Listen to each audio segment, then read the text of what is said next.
শতগুণ উদ্ধার হয়ে যায়। শতভাগ যদি বলি, 100 ভাগের 100 ভাগ যদি বলি, আর কোনো ভাগ বাকি থাকে না।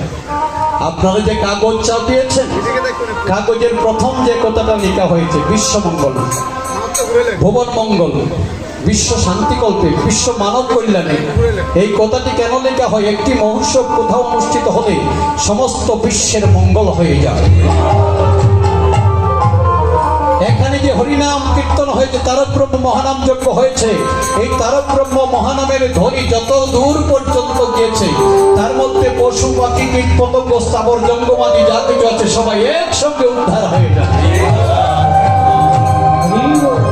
এই হলো বিশ্ব মঙ্গল তারক ব্রহ্ম মহানাম যজ্ঞ।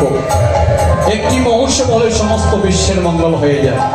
তাই সজ্জনমণ্ডলী বিশ্ব মঙ্গল মহোৎসব এখানে অনুষ্ঠিত হয়েছে। আমরা এখানে নিমন্ত্রণ আমন্ত্রণ করে অনন্ত কোটি বৈষ্ণব মহান্ত গায়ক বাদক ভক্তগণ সকলকে এনেছিলাম। এই যে মুহূর্তটা এলো, এই মুহূর্তে সবাইকে বিদায় করতে হবে। বিদায়, এই যে বিদায় কথাটি, এই জগতে বিদায় কাউকে কোনোদিন কেউ করবে তো দূরের কথা, বিদায় কথাটা যদি কর্ণে শোনা যায়, এই শোনাটাই সহ্য করা যায় না। বিদায় কথাটি শুনলেই মুক্তি পেটে চৌচির হয়ে যায়।